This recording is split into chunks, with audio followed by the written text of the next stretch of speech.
For those who lived through it, the horror cinema of the 1990s feels like flipping through a dusty binder of rental receipts from your local video store. It's like digging through an old black wire VHS rack tucked beside a bulky tube TV, its contents leaning haphazardly in cracked plastic cases. The films inside are an eclectic grab bag: messy, moody slashers, surreal supernatural nightmares, glitchy sci-fi mind-benders, and the occasional wildly ambitious oddball that somehow carved its name into genre history. While the decade doesn't enjoy the same ironclad prestige of the 1970s, with its highbrow psychological horror and pioneering auteurs, or the neon-drenched, gore-soaked chaos of the 1980s, the 90s brought its own flavor. It was weirder, quieter in some ways, but no less creative. It embraced self-awareness just as hard as it leaned into sincerity. Beneath the surface-level perception of a horror lull, the decade was brimming with innovation. Some films screamed for attention, others whispered, but all of them contributed to a strange and compelling evolution in horror. It was a decade where everything felt like it was shifting. Genre rules, audience expectations, even the way horror movies were made and distributed. And much of that change played out on screens, big and small, in multiplexes and living rooms, chronologically and chaotically. The 90s began in 1990 with a series of films that signaled how the genre might start growing up, or at least grow a little darker. Misery, based on Stephen King's novel, gave us a performance that was equal parts theatrical and terrifying. Kathy Bates' portrayal of Annie Wilkes was both disturbingly human and bone-chillingly deranged. Her presence, armed with a sledgehammer and fanatical devotion, elevated the film beyond its simple premise and put King adaptations back into serious Oscar conversations. It wasn't just another monster flick or haunted house story. It was intimate, personal horror, grounded in character and deeply uncomfortable tension. That same year, Jacob's Ladder arrived with far less fanfare, but left an equally lasting impression. With its fractured narrative and nightmarish visuals, the film blurred the line between PTSD and purgatory. Tim Robbins' haunted performance gave emotional weight to a story that played like a hallucination. Its influence would later be felt in everything from Silent Hill to modern psychological horror cinema. And in a completely different tonal universe, 1990 also gave us Tremors. This film, with its desert-setting graboid monsters and blue-collar heroism, was a throwback to creature features of the 50s, but with enough self-awareness and charm to make it a cult classic in its own right. It was horror with a grin, with just enough teeth to leave a mark.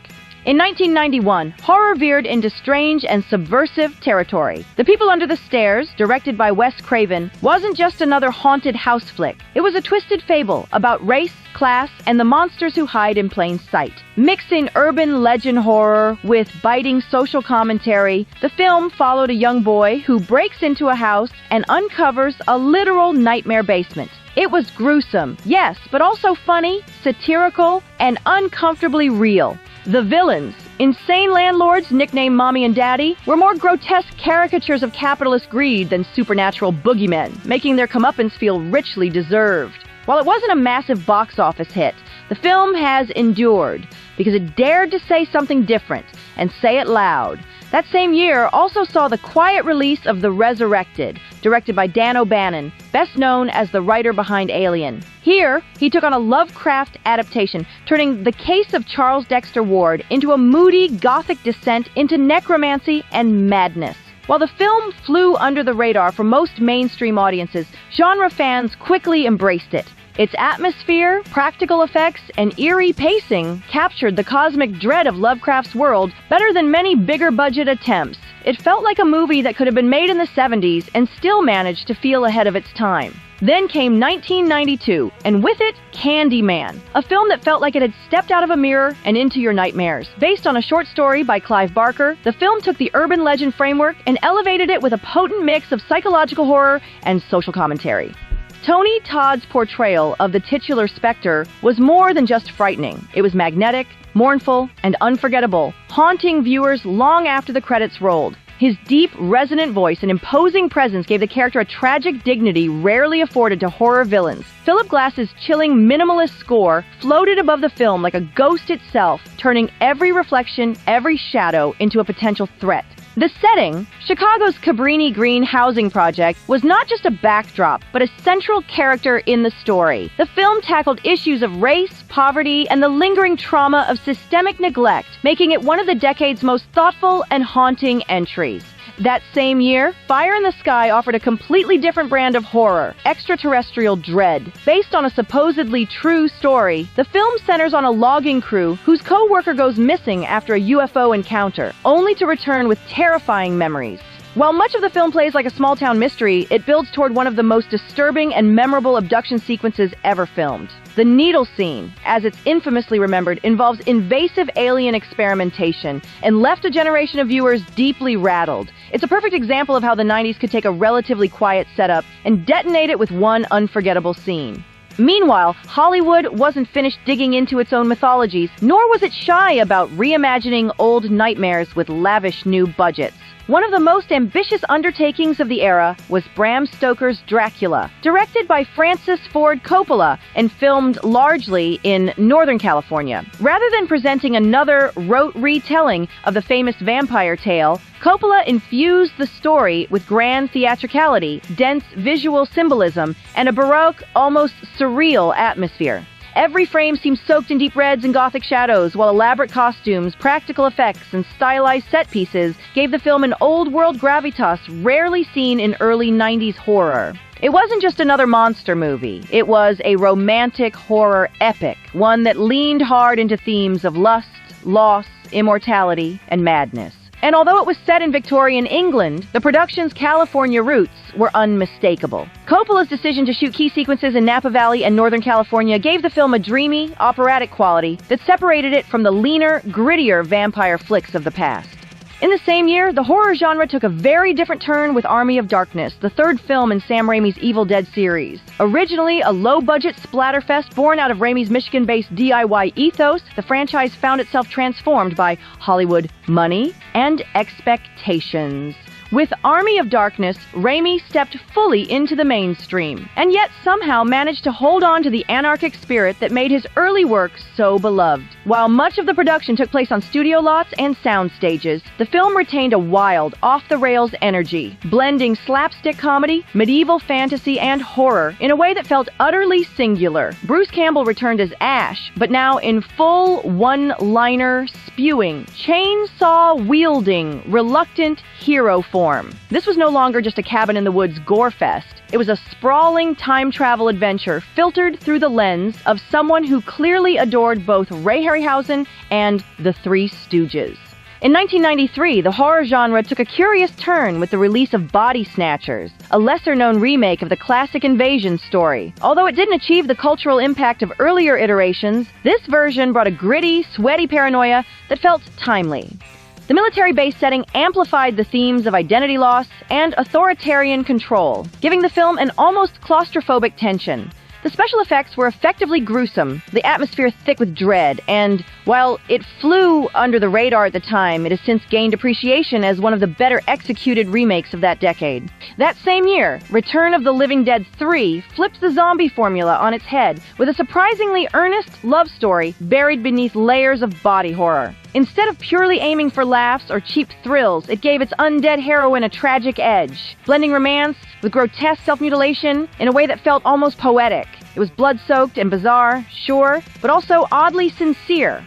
Also released in 1993 was Cronos, Guillermo del Toro's directorial debut, which quietly changed the rules for what horror could be. With its elegant cinematography, subdued pacing, and delicate handling of immortality and monstrosity, Cronos didn't scream for attention, it whispered. And those who listened heard the arrival of a filmmaker who would go on to reshape genre storytelling for decades to come. The film introduced audiences to del Toro's deep fascination with myth, melancholy, and monsters that aren't always the ones with fangs. By the time 1994 rolled around, horror was beginning to shed its old skin and try on new identities. In the Mouth of Madness, directed by John Carpenter, stood out as a surreal, reality-warping descent into madness that blurred the lines between fiction and reality. It follows an insurance investigator played by Sam Neill as he tries to locate a missing horror author whose work seems to be driving readers insane, or possibly reshaping reality itself. What begins as a Lovecraftian mystery spirals into a kaleidoscope of nightmarish imagery, unreliable narration, and philosophical dread. The film feels like a puzzle box made of screaming pages, asking what happens when the fiction we consume starts consuming us. It's unnerving, cerebral, and wildly ahead of its time. That same year, Wes Craven returned to the franchise he created with New Nightmare, a film that boldly reimagined Freddy Krueger not as a slasher villain, but as an ancient evil taking the form of a fictional character. The movie exists in a strange liminal space between fiction and reality, where the actors and creators of the Nightmare on Elm Street series play themselves as they're stalked by the very story they once told. It was ambitious and bizarre and not immediately embraced, but in hindsight, it laid the groundwork for the kind of self-aware horror that would soon dominate the genre. Craven was clearly toying with the idea that horror stories don't just end when the credits roll, that maybe, just maybe, they live on in the minds of their creators and their audience alike.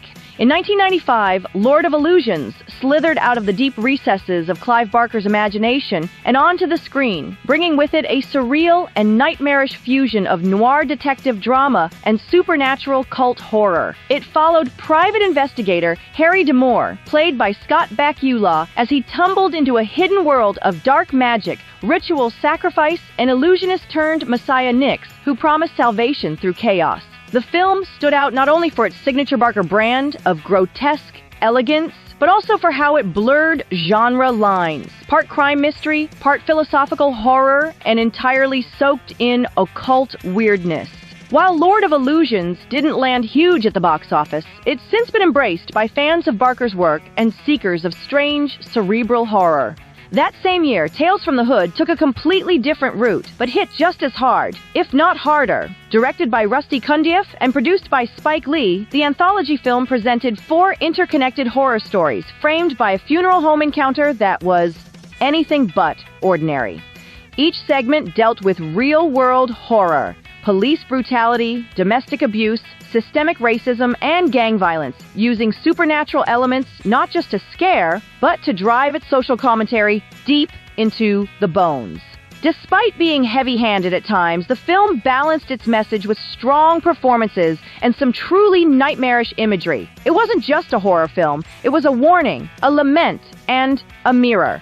As the decade pushed forward, the horror genre shed its skin and came back louder, bloodier, and smarter. In 1996, Scream dropped like a knife through the heart of tired horror tropes. Wes Craven, the man who'd already reshaped the genre more than once, returned with a script by Kevin Williamson that didn't just acknowledge slasher movie cliches, it weaponized them. The film's characters had seen horror movies, knew the rules, and still couldn't escape their fate.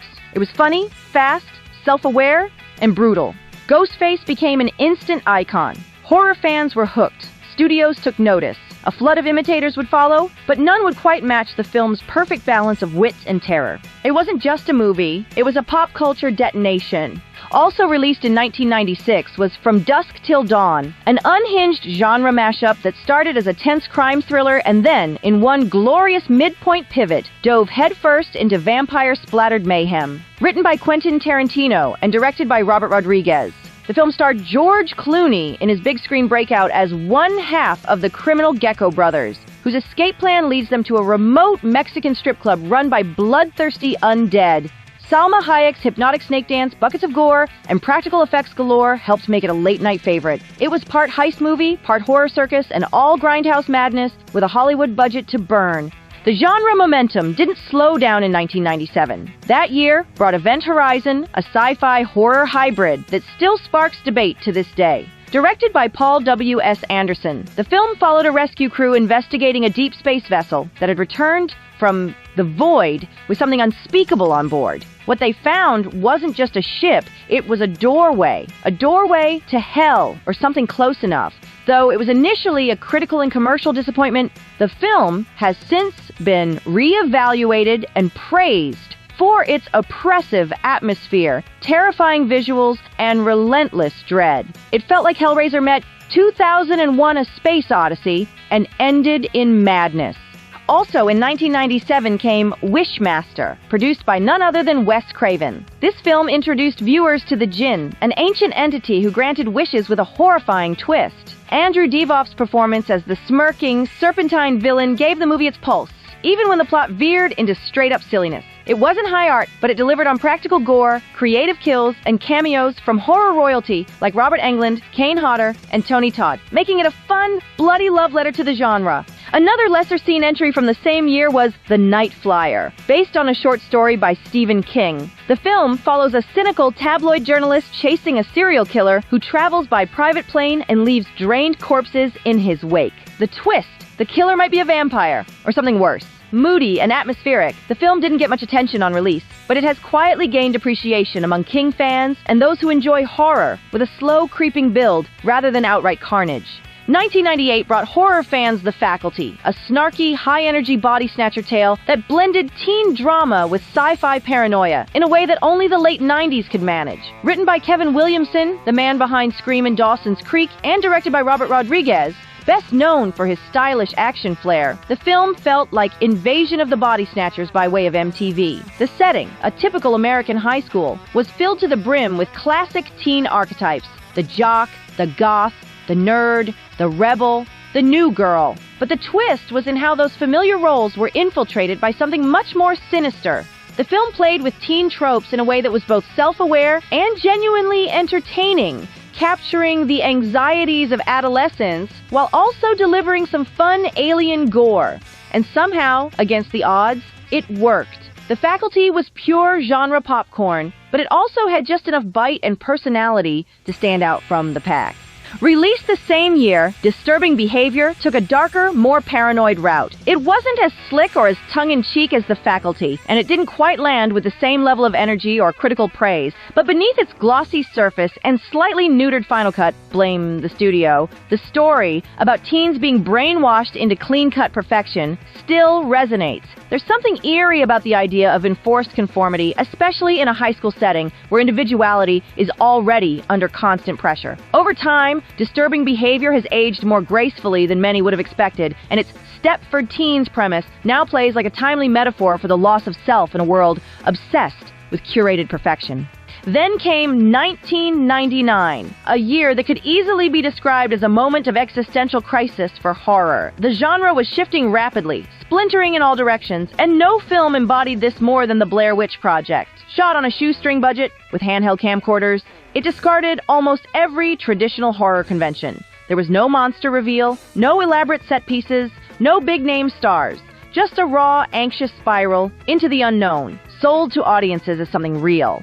It became a cultural event, and whether you found it terrifying or tedious, it cannot be denied that Blair Witch reshaped the horror landscape. It not only sparked the found footage boom of the 2000s, but also reminded filmmakers and studios alike that terror doesn't need a big budget, just a strong hook, good marketing, and enough ambiguity to let the viewer's imagination run wild. And then came The Sixth Sense. Released in August of 1999, just a few short months before the world prepared to usher in the year 2000 with all its looming Y2K paranoia and turn-of-the-century anxiety, The Sixth Sense quietly arrived in theaters and proceeded to blow everyone's minds. It wasn't just a horror movie, it was an event, a cultural phenomenon, a film that somehow managed to scare the hell out of people while also breaking their hearts a little. What made it so unforgettable wasn't blood, brutality, or shock value. It was the mood, the restraint, the intimacy. It was, above all, a story about loss, loneliness, and the way fear often hides behind things left unsaid. For many viewers, it felt different from anything else in the genre at the time. Haley Joel Osment, barely 11 years old, turned in a performance so haunting and so heartbreakingly sincere that people left theaters in silence, blinking into the night air like they had seen something personal. His soft, terrified delivery of the now iconic line, "I see dead people," did more than send chills down spines. It became a kind of national catchphrase, a whispered warning in school hallways, a late-night punchline, and a very real jolt to the senses for anyone who saw it in a dark room for the first time. The twist ending, now deeply embedded in pop culture memory, left audiences stunned. It was the kind of ending that sent people back for a second viewing just to piece it all together and watch the puzzle click into place. Buried under The Sixth Sense's long shadow that same year was Stir of Echoes, starring Kevin Bacon. Despite critical praise, it never quite gained the traction it deserved. This was a shame, because Stir of Echoes is a haunting and well-constructed ghost story. It's filled with eerie imagery, psychological unraveling, and a deeply effective sense of creeping dread. The hypnotic sequences are still chilling to watch, and the film's exploration of suppressed memory and suburban unease continues to strike a nerve. In another year, it might have been a hit. In 1999, it became a forgotten gem. And then there was Ravenous. Released with little fanfare, it quickly faded from the mainstream conversation, but those who saw it and understood its strange charm never forgot it. Set during the Mexican-American War and steeped in biting black comedy, Ravenous tackled cannibalism in a way that was both grotesque and weirdly philosophical, with its offbeat tone, tense atmosphere, and one of the most memorable horror soundtracks of the decade. It carved out its place in cult film history. It's not a film that appeals to everyone, but for those who appreciate its mix of bloodshed, satire, and moral ambiguity, it's a standout. For viewers who preferred their horror with a glossier sheen, 1999 also brought House on Haunted Hill, a remake of the 1959 Vincent Price classic. It was pure haunted house spectacle, packed with over-the-top visual effects, sharp editing, and a pulsing electro-industrial soundtrack. While it didn't earn much respect from critics and was dismissed by horror purists as style over substance, it offered exactly what many casual fans wanted at the time: jump scares, ghostly apparitions, and a roller coaster-like pace. It may not have been high art, but it scratched a very specific spooky itch in the post-Scream landscape. So, was the 1990s a horror wasteland? The easy answer is no, but it's more accurate to say the decade was something of an unpredictable experimental lab. Horror in the 90s didn't follow a single trend or style. It bounced from psychological thrillers to high school slashers, from gory creature features to cerebral ghost stories. The industry was searching for its next big wave, and in the process, it produced a wild mix of masterpieces, misfires, and everything in between.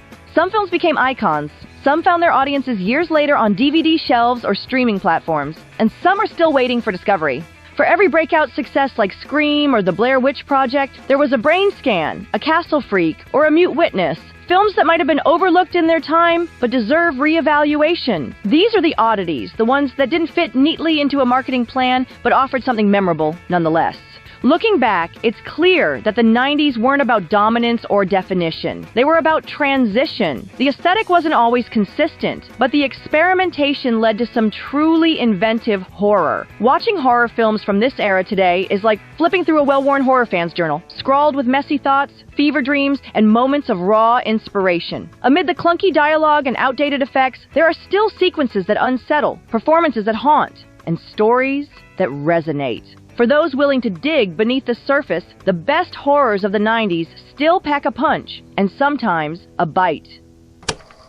Come along, let's sing, where the joy will bring. Tune into the beat, feel the magic, it's true. Channel 199 on X, we're here just for you, for you.